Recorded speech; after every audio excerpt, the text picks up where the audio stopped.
This is the Money Loves Women podcast, the podcast that guides women to wealth and an extraordinary life. Here's your host, Dr. Deborah Ekstrom.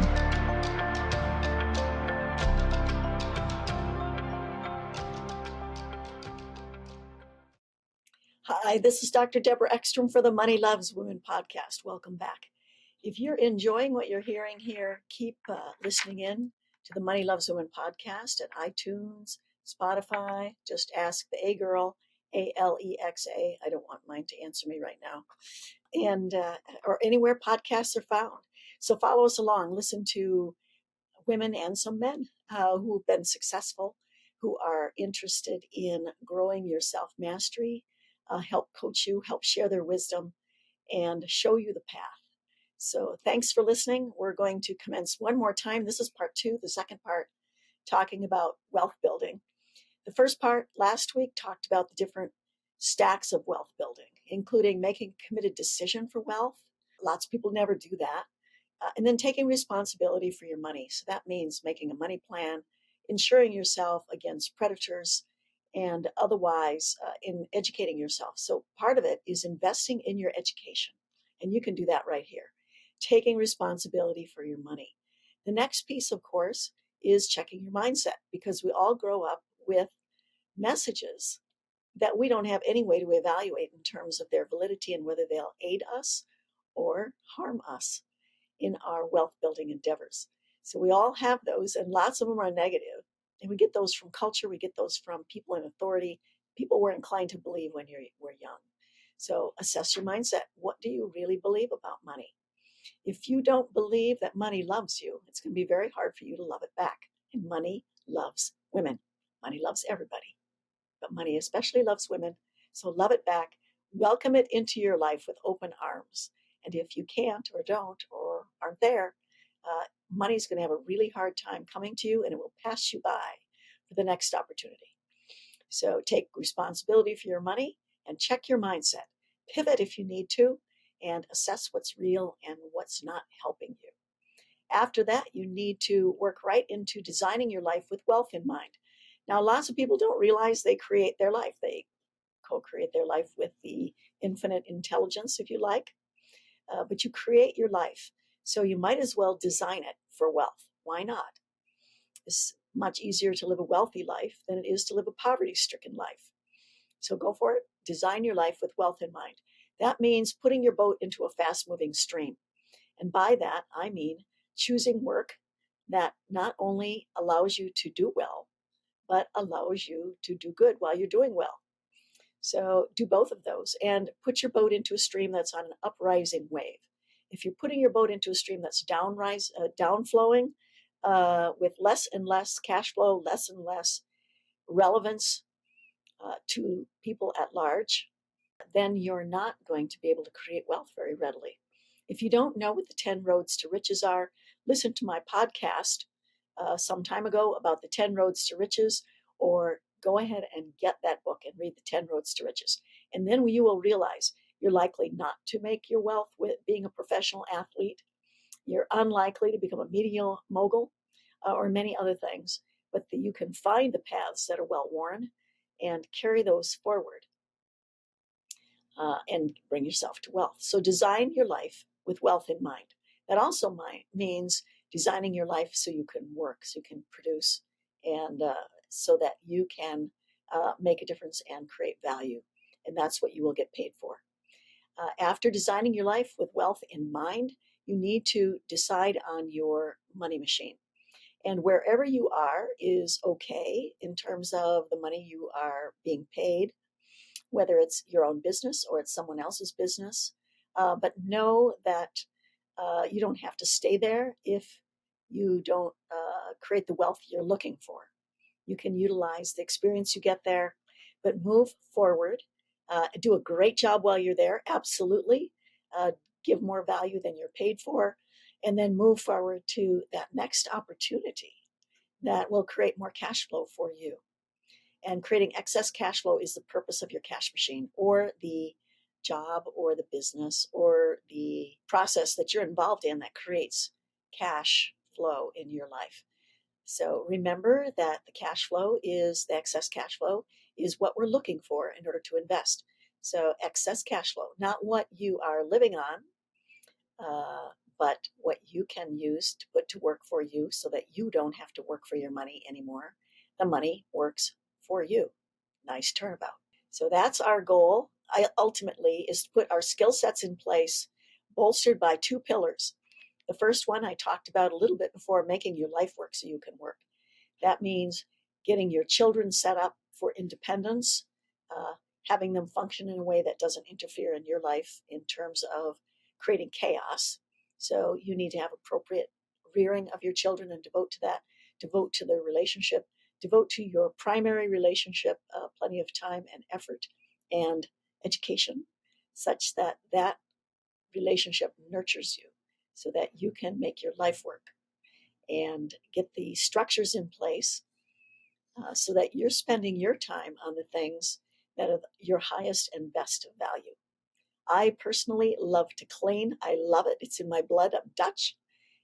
But I don't spend all my time doing it. I hire someone to do that because it's not the highest and best use of my time. I can use my time better creating value for others and get paid in the process for that, get paid well, and utilize some of that money to grow my cash flow and my investments.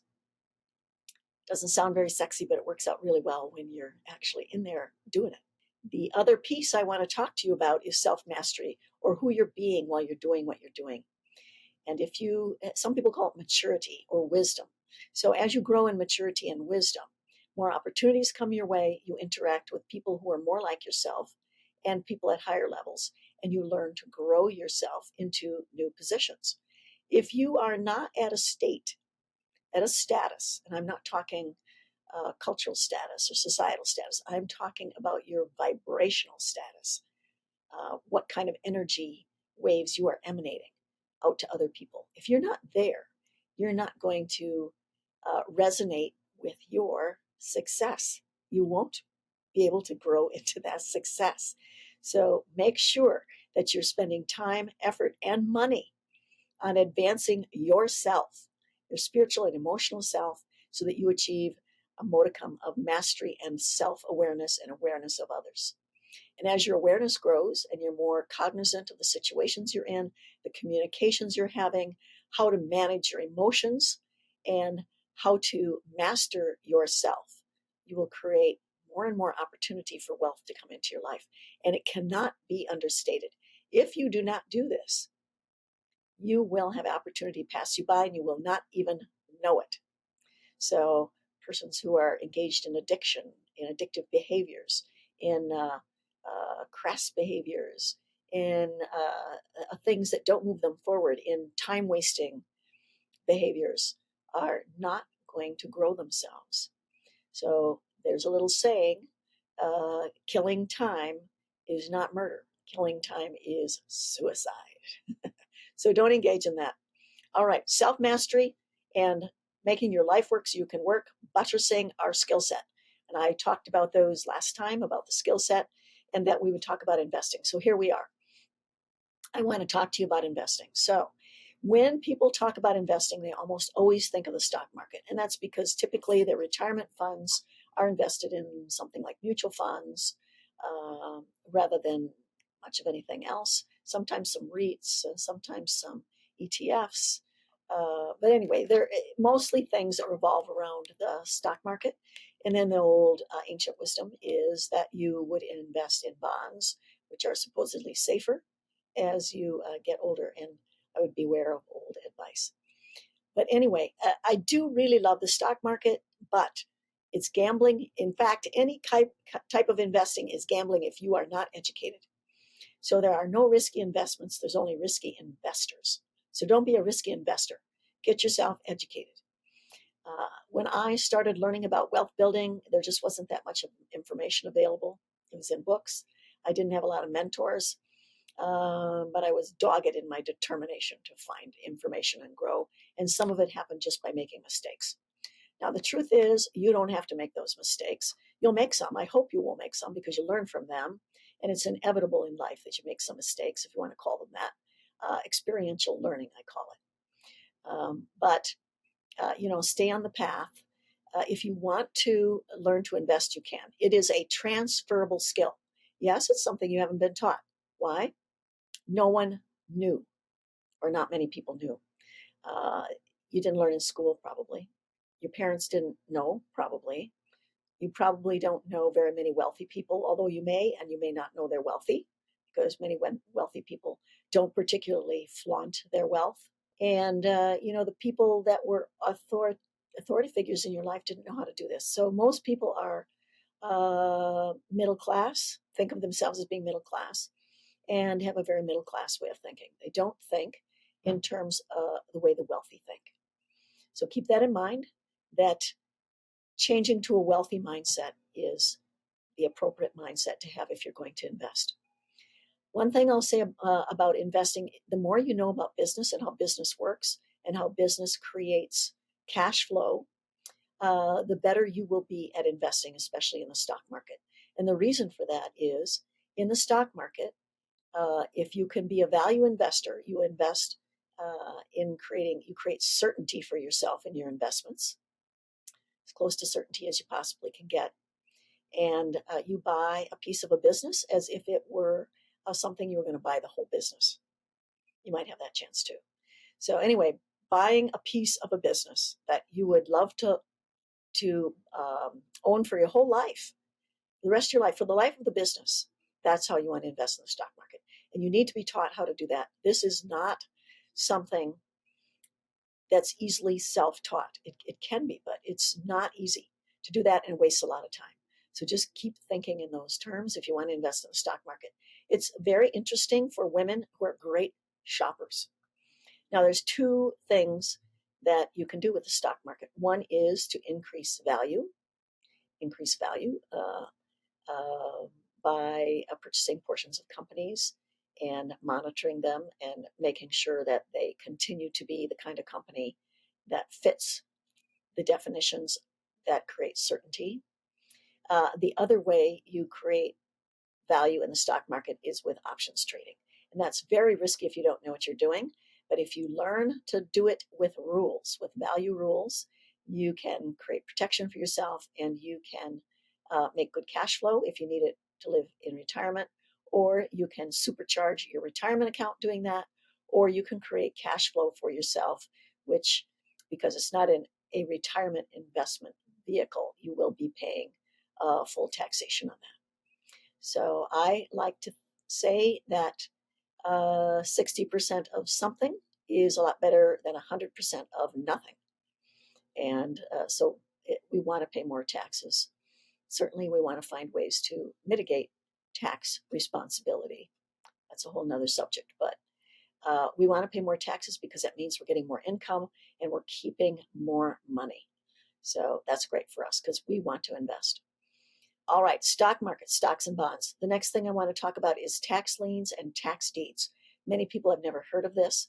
Just as a way of a quick explanation, counties collect taxes that run their police departments, their fire departments, pave the roads, cut the tree limbs, replace the infrastructure, keep the school teachers in salary, and so forth. So if someone doesn't pay their real estate taxes, eventually the county or city will take over that piece of property and either write a lien, which means they have a financial claim on that property, which they will then sell to private investors at a good return on investment. And most times, the property owner will redeem that so that they do not lose their property. So that's the source of cash flow for some people, and it's a nice way to do things. You need to do some research and learn it. The best way to learn it is with a great instructor, and we have that available to you.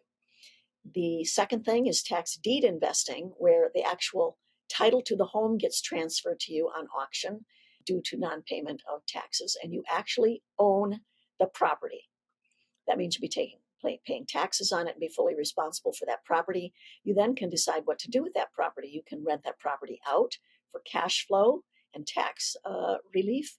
You can do an as-is sale of that property, make hopefully some increase on your investment, or you can fix it up and flip it perhaps some other things in between. You can do this all with all kinds of properties, and you can also learn how to do tax deed investing. It has a better return on your investment than tax liens, perhaps. However, you need more capital to get going. Definitely something you want to invest in your education to do. What else can we talk about? By the way, we have a great interview about tax deed and tax lien investing on the website. So go back and look for tax deed and tax lien investing explained to you. And that might be an area that would pique your interest. Next investment opportunity, real estate. Everybody knows about real estate investing. You may own a house, a home of your own. You may have a property. There's many, many ways to invest in real estate. Multifamily homes, office buildings, maybe not the best investment right now. Co-op housing, where more than one person lives in a home that you are renting out for a very good return on investment. College town housing. There's ways to really do that. And we have a great podcast with Dixie Decker early in our podcasting series that you can listen to and hear about how that works and how she's made that a lifestyle business for herself, which means she spends about 20 hours a week. And her two sisters, who are both high-level nurses, are working their tails off and tired and not having enough time for their families. And she's working 20 hours a week. So a very interesting thing. Also great tax advantages. If you have a cash machine that's paying you cash flow and you want to lower your tax burden, real estate can be a nice way to do that. If you're going to do rental properties, it's really great to partner with someone. And I mean partner, not just have them on board, but partner with them so they have some skin in the game, who does maintenance of properties, property maintenance, and perhaps has workers, even construction people in their corral. So that's a really wonderful thing to consider. Real estate investing has some great opportunities. It's once again something that you need to learn in depth, and you need to learn your niche. You need to pick a niche and get deep into your niche and learn everything you can about it. So real estate investing. I have a wonderful opportunity in real estate investing that Chris Prefontaine, my friend, talks about on one of my podcasts. He wrote a book called Real Estate Investing on Your Terms. Chris has been through the whole gamut of real estate investing, and he found this wonderful niche where he puts buyers and sellers together under special circumstances and gets 3 paydays out of the deal. And his students are typically making about $70,000 per deal. So if you did 4 of those a year, imagine what that could do to your bottom line and create for cash flow for you, for opportunity, and to allow you to invest better and more. So there you go. There's an opportunity. Go back and listen to Chris Prefontaine's piece on real estate investing. The next thing to talk about is investing as doing loans. So Jason Yellowitz was on the podcast not that long ago and talked about how he did this. He's a business broker as his main thing, but he talks about the 2 businesses he started that totally failed. And his third business, he didn't quit. His third business, he started on a shoestring and grew it and sold it. And when he sold it, he had a lot of cash. So he started loaning his money to others and bringing in cash flow from the interest payments. And he talks all about that. It's a fragmented industry. It's got some special rules to make sure you are successful. So listen to Jason's podcast with me and learn about that and see if that's the right space for you. And if you're sitting on a lot of cash, that might be a great thing for you. He asks for a 9% return on his investment. So far, he's never lost. Knock on wood. So that's Jason's method. Very great. Cryptocurrency. There's some people would say that's not an investment; it's a speculation. I heard Phil Town talk Friday on the internet, his little newsletter, his little video newsletter, where he says cryptocurrency, and let's differentiate between Bitcoin and cryptocurrency, is speculation, and it can be. Bitcoin itself, though, you go back and listen to one of my latest podcasts on Bitcoin and cryptocurrency, you will hear that what's described around Bitcoin as a financial revolution masquerading as a get-rich-quick scheme. And once you listen to my podcast with Brad, go back there and listen to it, you'll understand why he says that. So Bitcoin, yes. Phil Town told us that Bitcoin was speculation because it wasn't backed by anything. And that's probably not the reason it's speculative. Because the US dollar right now is backed by absolutely nothing except the trust of the US people, and that's eroding quickly. So keep that in mind. All right. You can invest in precious metals, gold. Robert Kiyosaki particularly likes silver because it's got industrial uses as well and has that in his portfolio. He has stocks too, but he loves real estate, and that's a great area. If you haven't read Robert's books, Robert Kiyosaki, the Rich Dad, Poor Dad series, go get it. His one on real estate's great if you're going to go into real estate, and he has wonderful stories about that. The two things we didn't mention, just at the beginning, I mentioned business. Business is a great road to riches, but you need to design it so it's not just a job that you have bought yourself. It has to be a business that you can develop and grow and get yourself out of so that you are spending not your full time making this business go. You need to replace yourself and put other people in place and have enough cash flow to pay them and have excess cash flow for yourself. And that is a road to riches. You need to learn how to run a business, though. You need to learn how to read a P&L. You need to learn how to hire and fire people. And it's all learnable. You need to learn how to manage, and you don't need an MBA to do it. You can learn it from someone else and buy their business even. So think about that. There's wonderful opportunities in the trades right now to buy businesses. People who want to retire and pass their business on and can't because they don't have anybody to give it to. You could learn for a few years from that person and then buy their business. I just talked to a guy who has a tile store. He just bought a cabinet store. He was working in this tile business for 15 years. 5 years ago or 7 years ago, he bought it. And he is 38 years old and now expanding into the cabinet business. Wonderful, wonderful move for him. And he's going to do very, very well. So don't limit yourself only to the professions and things that you have to go to college for. There's all kinds of wonderful things out there. Interestingly, one of our interviewees who has an MBA and teaches in the business school for MBAs told us that all the things he learned in business school, he figures you could go and work for a big company and there'd be guys there that didn't go to business school and knew just as much or more than you that had been in there 3 years already. So you can acquire these skills teaching yourself, going to business school, which opens some doors, obviously, or being in a business. So all of those are possibilities, and it's all about how you perform. So remember that the goal is to create cash flow, and the cash flow is for investing, and the investing is to cause your money to work for you so you don't have to work for your money. Wonderful, isn't it? Okay, business, acquiring a business, cryptocurrency, precious metals like silver and gold, real estate investing, tax deed and tax lien investing, and the stock market. Those are some of the major ways you can invest. Learn one, learn it deep. We can help you. We can help you decide which one you want. Keep listening to the Money Loves Women podcast. This is Dr. Deborah Ekstrom.